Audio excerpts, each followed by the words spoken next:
Hello students of class 9. Welcome to our online class. This is your bio class and today we are going to discuss of a type of connective tissue that is called fluid connective tissue. पिछली class में हमने discuss किया था कि जो ये fluid connective tissue है, ठीक है ना, फ्लूइड कनेक्टिव टिश्यू होता है वह हम कनेक्टिविटी प्रोवाइड करता है फ्लो करके, और ये फ्लूइड कनेक्टिव टिश्यू दो टाइप्स के होते हैं, ठीक है, एक ब्लड और दूसरा होता है लिम्फ। तो अभी जो हम लोग मेनली डिस्कस करने वाले हैं वह है ब्लड। ब्लड जो होता है that is red coloured viscous, कहता है कि ब्लड क्या है, तो यह है red coloured viscous tissue which consists of watery matrix and different types of free floating cells, ठीक है। यानी ब्लड क्या है, तो ब्लड कहता है कि यह रेड कलर्ड टिश्यू है, ठीक है, टिश्यू है, और वह क्या करता है, तो वह कंसिस्ट करता है वाटरी मैट्रिक्स को, यानी उसके पास वाटरी मैट्रिक्स है और उसके अलावा उसके पास डिफरेंट टाइप्स ऑफ सेल्स हैं, डिफरेंट टाइप्स ऑफ सेल्स हैं जो कि इस वाटरी मैट्रिक्स में फ्री फ्लोट करते हैं, वाटरी मैट्रिक्स में फ्री फ्लोट करते हैं। अब यहां पर हम लोग देखेंगे कि ये जो मैट्रिक्स जो मतलब वाटरी मैट्रिक्स है वो क्या है, जो इसके बारे में हमने बात किया कि वाटरी मैट्रिक्स है, और इसके पास जो फ्लोटिंग सेल्स होते हैं वह क्या होते हैं। इससे पहले हम लोग डिस्कस कर लेंगे इसके और कुछ जो इंपॉर्टेंट नेचर है इसके बारे में। ब्लड एक्चुअली रिस्पॉन्सिबल होता है, हम लोग कॉमनली जानते हैं कि blood is responsible for carrying oxygen and carbon dioxide with in the body, यानी ब्लड जो है वो हमारे बॉडी में ऑक्सीजन और कार्बन डाइऑक्साइड को कैरी करने के लिए होता है, एक कैरियर, एक ट्रांसपोर्ट सिस्टम की तरह वर्क करता है।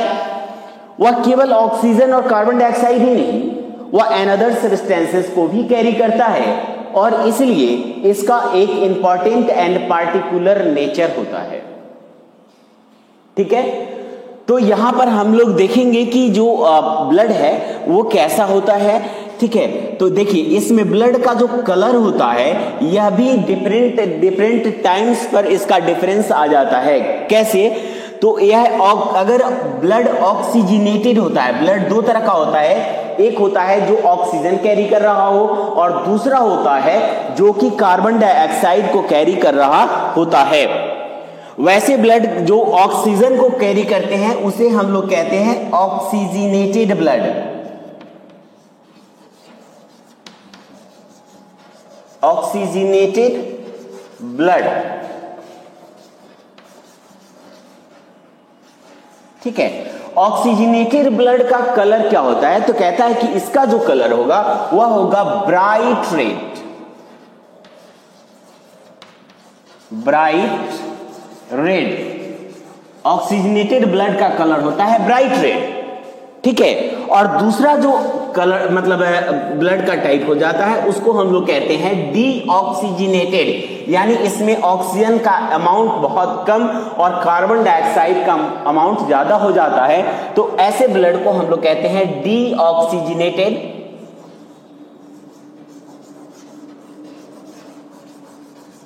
ठीक है, डीऑक्सीजनेटेड ब्लड,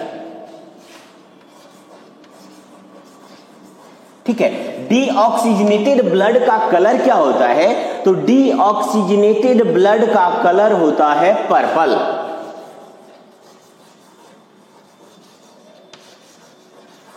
ठीक है। ये इसका नेचर सिर्फ कलर से मतलब अपीयरेंस, इसका अपीयरेंस कैसा होता है, तो ऑक्सीजनेटेड ब्लड का अपीयरेंस होता है ब्राइट रेड, और डीऑक्सीजनेटेड ब्लड का कैसा अपीयरेंस होगा, तो पर्पल अपीयरेंस होता है, पर्पल कलर्ड अपीयरेंस होता है। अब इसकी बात करें कि यह मतलब हम लोग जो जानते हैं कि सभी सब्सटेंसेस को जो है जो अवेलेबल होते हैं इसमें, तो उसको एसिड, बेस और सॉल्ट में डिवाइड किया जाता है। तो इसका नेचर कैसा होता है, तो इसका नेचर होता है ना, स्लाइटली अल्कलाइन। कैसा नेचर होगा इसका, अल्कलाइन, ठीक है, अल्कलाइन नेचर होता है। पीएच स्केल जो केमिस्ट्री में आपको बताया गया होगा कि केमिकल्स का जो नेचर हम लोग जज करते हैं, है ना, तो उसका नेचर हम किस पर जज करते हैं, तो एक स्केल होता है जिसे हम लोग पीएच स्केल कहते हैं। इस पीएच पर इसकी वैल्यू कितनी होती है, तो पीएच पर इसकी वैल्यू होती है 7 ऑलमोस्ट, ठीक है ना, ऑलमोस्ट इसकी वैल्यू होती है 7.8 वैल्यू होता है 7.8, यानी स्लाइटली अल्कलाइन नेचर होता है, ठीक है, या स्लाइटली बेसिक नेचर का होता है, ठीक है। नेक्स्ट इसका है कि हम लोग देखेंगे इसका जो नेचर होता है पीएच स्केल पर हमने देख लिया है कि यह अल्कलाइन नेचर होता है और पीएच स्केल पर इसकी जो वैल्यू होती है वह होती है 7.8। अब ब्लड के कंपोनेंट्स की बात करें तो ब्लड में मेनली 3 कंपोनेंट्स होते हैं, लेकिन ब्लड को 2 कंपोनेंट्स में मेनली डिवाइड किया जाता है। हमने पहले भी पढ़ा था कि इसके 2 कंपोनेंट्स हैं, पहला है वाटरी मैट्रिक्स और दूसरा है इसका फ्री फ्लोटिंग सेल। तो ब्लड हैज 2 मेन कंपोनेंट्स, इसके 2 मेन कंपोनेंट्स होते हैं, ठीक है।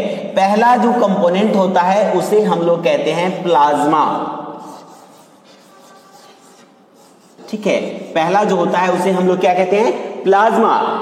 It is the liquid matrix, इसी को हम लोग क्या कहते हैं, लिक्विड मैट्रिक्स कहते हैं, मैट्रिक्स, ठीक है, liquid matrix of the blood. और जो सेकेंड इसका कंपोनेंट होता है वह होता है कॉर्पसल्स, इसे हम लोग ब्लड कॉर्पसल्स, ब्लड कॉर्पसल्स, ठीक है, ब्लड कॉर्पसल्स, या फिर इसे हम लोग ब्लड सेल्स के नाम से भी जानते हैं, ब्लड सेल्स, ठीक है, ब्लड सेल्स के नाम से भी जानते हैं। इसमें 2 कंपोनेंट्स हो गए, पहला हो गया प्लाज्मा और दूसरा हो गया, है ना, ब्लड कॉर्पसल्स। अब हम लोग प्लाज्मा के बारे में डिस्कस करेंगे कि ये जो प्लाज्मा है ना, ये जो प्लाज्मा है वो कैसा होता है और इस प्लाज्मा का नेचर क्या होता है, या प्लाज्मा क्या क्या कंसिस्ट करता है, ठीक है। पूरे ब्लड का जो ब्लड हमारा होता है एक ह्यूमन बीइंग्स में, ठीक है, ऑलमोस्ट जो है वह कितना ब्लड होता है, तो एक complete and healthy human beings में ऑलमोस्ट, ठीक है, 5.5 लीटर ऑफ ब्लड होता है, 5.5 लीटर ऑफ ब्लड होता है, ठीक है। तो इसमें कह रहा है कि ये जो एक complete and healthy human beings में 5.5 लीटर ऑफ ब्लड होता है, ठीक है, तो 5 लीटर्स ऑफ ब्लड में जो हम लोग देखेंगे कि इस प्लाज्मा का कितना कंट्रीब्यूशन होता है, ठीक है। तो इस प्लाज्मा का almost contribution whole blood volume का 60% होता है। ऑलमोस्ट कितना होगा, तो ऑलमोस्ट 60% होता है प्लाज्मा। 60% कौन होगा, प्लाज्मा, ठीक है। और रेस्ट ऑफ 40% में, ठीक है, रेस्ट ऑफ 40% में, है ना, ब्लड कॉर्पसल्स होते हैं। रेस्ट ऑफ 40% में कौन होगा, तो रेस्ट ऑफ 40% में ब्लड कॉर्पसल्स होते हैं। अब हम लोग डिटेल में इस प्लाज्मा की स्टडी करेंगे। चलिए स्टूडेंट्स, तो हम लोग डिस्कस कर लेते हैं आगे कि ये प्लाज्मा जो है वह क्या होता है। Plasma is actually liquid part of the blood. Plasma is actually liquid part of the blood which is fainted yellowish color, है ना, fainted yellowish colored liquid and contains of 90 to 92% of water and 8 to 10% of other dissolved organic and inorganic substances, ठीक है। Plasma को इस तरह से हम अगर कोई कहे कि प्लाज्मा को डिफाइन कीजिए तो कह सकते हैं कि plasma is the liquid part of the blood, ठीक है, यह liquid part of the blood है जिसका कलर येलोइश होता है, ठीक है, और यह कंटेन करता है 90 to 92% वाटर और rest of 8 to 10% of other dissolved organic and inorganic substances. Clear? तो इसमें हमने आपको बता दिया कि ये जो है वह लिक्विड पार्ट होता है और यह रिस्पॉन्सिबल होता है डिफरेंट सब्सटेंसेस को, जो कि इस डिफरेंट सॉल्युबल सब्सटेंसेस को डिसॉल्व करके बॉडी के एक पार्ट से दूसरे पार्ट तक कैरी करके ले जाने के लिए। ठीक है, इसका कलर होता है slightly yellowish, fainted yellowish colour होता है। ठीक है, या इसको हम लोग स्ट्रॉ कलर्ड लिक्विड भी कहते हैं। ठीक है, स्ट्रॉ कलर्ड लिक्विड। अब हम लोग नेक्स्ट देखते हैं, ठीक है, कि ये जो प्लाज्मा है वह कौन कौन से ऐसे सब्सटेंसेस जो कि ऑर्गेनिक होते हैं या इनऑर्गेनिक, ऐसे कौन कौन से सब्सटेंसेस को डिसॉल्व करता है, कौन कौन से सब्सटेंसेस को कंसिस्ट करता है। तो एक्चुअली जो प्लाज्मा होता है वह हमारे बॉडी में डिफरेंट न्यूट्रिएंट्स लाइक ग्लूकोज, ठीक है, ग्लूकोज, एमिनो एसिड,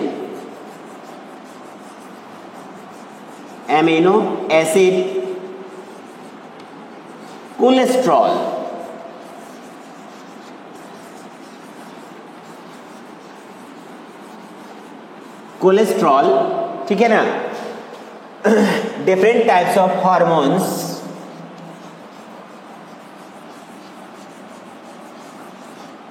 ठीक है, different types of hormones, other waste substances like urea,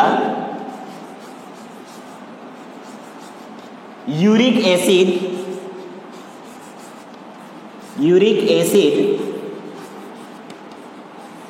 and etc. यानी और भी बहुत सारे सब्सटेंसेस का इसमें नाम रखा जा सकता है जो कि हमारे प्लाज्मा में डिसॉल्व होते हैं। ठीक है स्टूडेंट्स, ठीक है, इसमें बहुत सारे प्रोटीन्स भी होते हैं, ठीक है ना, जिसमें एल्बुमिन, ग्लोबुलिन और फाइब्रिनोजेन होते हैं। इसमें कुछ चूंकि इंपॉर्टेंट प्रोटीन्स का नाम हमने इसमें इसलिए बता दिया है क्योंकि ये प्रोटीन्स हमारे ब्लड में बहुत सारे इंपॉर्टेंट रोल को प्ले करते हैं, बहुत सारा इंपॉर्टेंट इनका काम होता है। तो इसमें कुछ इंपॉर्टेंट प्रोटीन की बात करें जो इस प्लाज्मा में होते हैं, तो इसमें प्रोटीन में होता है आपका ग्लोबुलिन,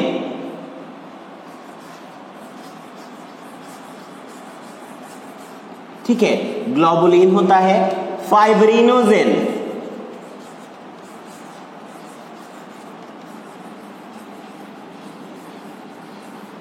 ठीक है, फाइब्रिनोजेन, और इसके अलावा इसमें, ठीक है, एल्बुमिन भी होता है। ठीक है, इसको हम लिख सकते हैं एल्बुमिन। अब हम लोग जानेंगे कि ये जो ये प्रोटीन, जो कुछ इंपॉर्टेंट टाइप ऑफ प्रोटीन्स के नेम प्रोवाइड कराए गए हैं, ये प्रोटीन्स वर्क क्या क्या करते हैं, इनका जो है इनका फंक्शन क्या क्या होता है हमारे ब्लड में, हमारे प्लाज्मा में जो ये होते हैं प्रोटीन्स, ये क्या फंक्शन परफॉर्म करते हैं, इनका इंपॉर्टेंस हमारी बॉडी में क्या है। तो सबसे पहले हम लोग जो है वह जानेंगे ग्लोबुलिन का। तो ग्लोबुलिन जो है वह एक हमारे बॉडी के अंदर एंटीजेंस प्रोड्यूस करता है, हमारे आरबीसी में ग्लोबुलिन, ये ध्यान में रखिएगा क्योंकि इसका 10th क्लास में आपका यूटिलाइजेशन होने वाला है। तो जो ये ग्लोबुलिन होता है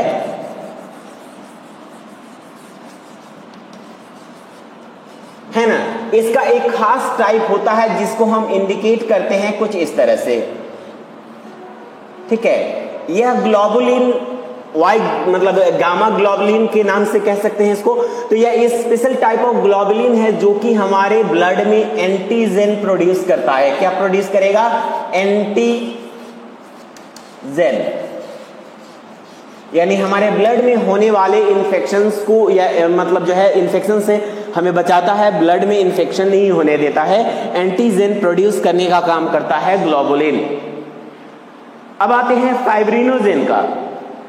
तो ये फाइब्रिनोजेन जो है, फाइब्रिनोजेन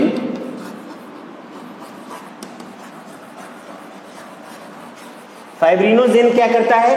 तो फाइब्रिनोजेन ब्लड क्लॉटिंग में हेल्प करता है, help to form clot, help to form clot, ठीक है। लेकिन यह क्लॉट फॉर्म तो करेगा बट हमारे बॉडी के अंदर नहीं है, at the place of cut और वाउंड, यानी जहां पर कट जाता है, वाउंड हो जाता है, वहां पर यह क्लॉटिंग प्रोसेस को परफॉर्म करेगा कौन? फाइब्रिनोजेन। तो हमने दो प्रोसेस देखा, एक ग्लोबुलिन का और दूसरा फाइब्रिनोजेन का, एल्बुमिन का, ठीक है। एल्बुमिन जो है वो हमारे ब्लड में ऑस्मोटिक प्रेशर को मेंटेन करता है, ठीक है। एल्बुमिन क्या करता है? तो एल्बुमिन जो है, ठीक है, एल्बुमिन हमारे ब्लड में ऑस्मोटिक प्रेशर को रेगुलेट करता है। लिख सकते हैं रेगुलेट ऑस्मोटिक प्रेशर, ऑस्मोटिक, ठीक है, ऑस्मोटिक प्रेशर। और यह ध्यान रखिएगा कि इस हमारे जो ब्लड होता है, जो हमारा प्लाज्मा है, उसमें फाइब्रिनोजेन, चूंकि यह एक क्लॉटिंग के लिए रिस्पॉन्सिबल है, तो एक एंटी क्लॉटिंग मटेरियल का होना हमारे ब्लड में एसेंशियल है। इसलिए हमारे ब्लड में एक स्पेशल टाइप ऑफ मटेरियल होता है, special type of another protein होता है, जिसे हम लोग कहते हैं हिपैरिन,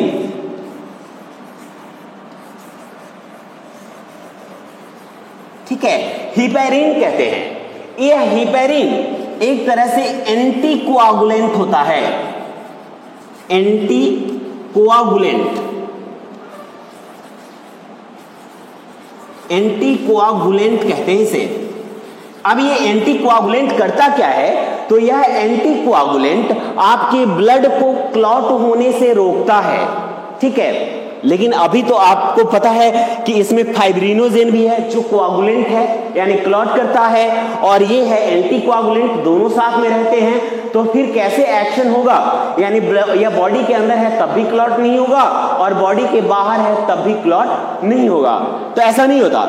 जैसे ही हमारे बॉडी में कट या वाउंड होता है, तो वैसे ही हमारे टिश्यू से एक खास तरह का लिक्विड जनरेट होता है, जो कि इस हिपैरिन को न्यूट्रलाइज कर देता है। और जैसे ही हिपैरिन न्यूट्रलाइज होगा, वैसे ही आपका फाइब्रिनोजेन एक्शन में आ जाता है और फौरन से क्लॉट बना देता है। इस क्लॉट से आपको फायदा ये होता है कि आपके बॉडी से एक्सेसिव ब्लीडिंग नहीं होता और आपका लाइफ सेव हो जाता है। तो अगर हम कहें कि फाइब्रिनोजेन आपका लाइफ सेविंग मटेरियल है, लाइफ सेविंग कंपोनेंट है, तो इसमें गलत नहीं हो सकता। यह एक तरह का लाइफ सेविंग कंपोनेंट है जो आपके एक्सेसिव ब्लीडिंग को प्रिवेंट करता है, ठीक है स्टूडेंट्स। अब हम लोग ब्लड कॉर्पसल्स के बारे में नेक्स्ट क्लास में स्टडी करेंगे कि ब्लड कॉर्पसल्स क्या हैं और कितने टाइप के होते हैं, ठीक है स्टूडेंट्स। Thank you.